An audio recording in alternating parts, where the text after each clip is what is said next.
Donc voilà, nous sommes sur le stand de Kiveo, donc start-up française, où nous sommes spécialisés sur tout ce qui est 3D, 4D et les déclinaisons de réalité virtuelle et réalité augmentée. Donc ici sur ce stand, puisque nous animons le Paris Retail Week, nous montrons tous les usages, enfin un grand nombre d'usages qu'on peut avoir avec ces technologies. Notamment, le premier usage c'est la réalité virtuelle, à partir d'un magasin virtuel. Et vous avez quelqu'un qui est complètement immergé avec un casque de réalité virtuelle dans le magasin et qui peut donc se déplacer, qui peut se téléporter et interagir avec les objets. Donc là par exemple, vous voyez, la personne va soit se déplacer, soit interagir. Et puis on lui fait un petit parcours de vente virtuel, mais sur lequel la cliente va pouvoir sélectionner des produits et la mettre dans son panier, comme sur un site internet.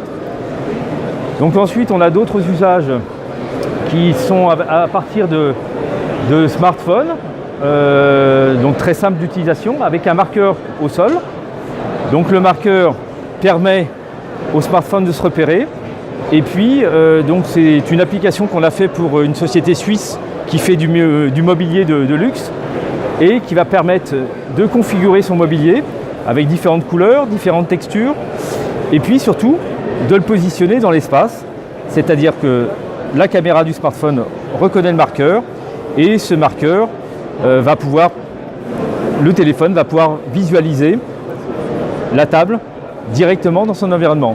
Donc c'est ce qu'on appelle de la réalité augmentée, contrairement à ce qu'on voyait tout à l'heure, la partie réalité virtuelle, qui elle nous plonge uniquement dans un univers virtuel. Là on est sur de la réalité augmentée avec marqueur, et qui permet de positionner une table, une chaise, enfin tout type de mobilier, tout type d'objet dans un environnement.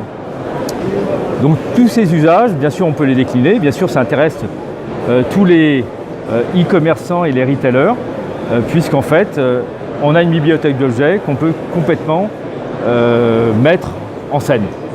Donc notre métier c'est à la fois de modéliser, c'est à la fois d'intégrer dans les systèmes d'information, mais c'est aussi de mettre en scène, de mettre en perspective pour générer plus de ventes, plus d'achats.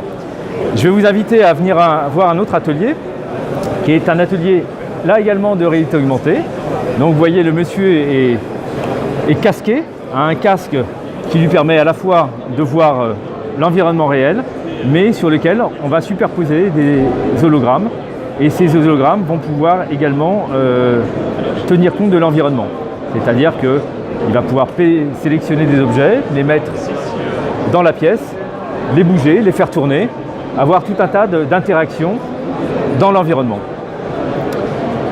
Donc on le peut faire là avec uniquement des éléments virtuels, mais on peut le faire aussi juste derrière vous. Vous allez pouvoir découvrir un scooter. Donc ce scooter, pareil, avec un casque de réalité augmentée qui est juste sur la table. Là, Anthony peut mettre le casque et en même temps peut configurer ce scooter en changeant la texture, en changeant la couleur. C'est ce qu'on appelle de la réalité mixte, puisque ça tient compte complètement de l'environnement. La personne tout à l'heure utilisait le casque uniquement en réalité augmentée. Là, Anthony l'utilise en réalité mixte.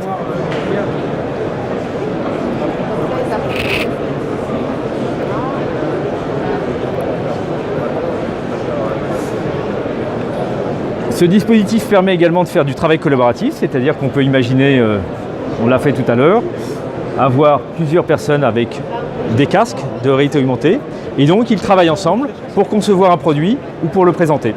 Et tout ça, ça peut aussi se faire à distance, c'est-à-dire que vous pourriez très bien avoir quelqu'un à distance qui soit à 100 mètres ou à 10 km ou à l'autre côté de la Terre et qui puisse collaborer sur la conception du produit ou la présentation du produit. Voilà, tout ce patrimoine numérique, on peut bien sûr le décliner ensuite sur des usages plus simples, entre guillemets, plus traditionnels, que sont la vidéo 360, que sont la vidéo classique.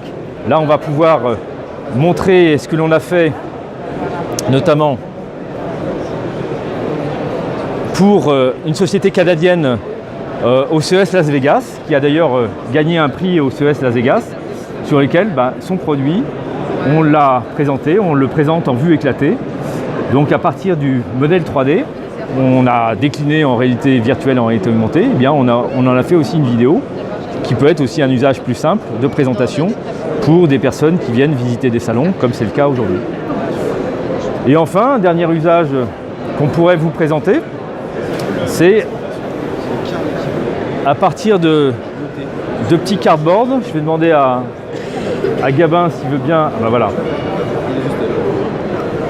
Tout ce qu'on vient de vous montrer, c'est aussi très accessible avec ce petit dispositif qui est mobile, qui ne coûte pas très cher, en quantité entre 5 et 10 euros, sur lequel vous mettez vos smartphones et vous retrouvez de la réalité virtuelle, c'est-à-dire la visite d'un appartement, la visite d'un objet, la visite d'un lieu, directement avec cet outil-là. Donc vous voyez, c'est très simple d'usage et c'est complémentaire par rapport à ce qu'on vous a présenté là à l'instant.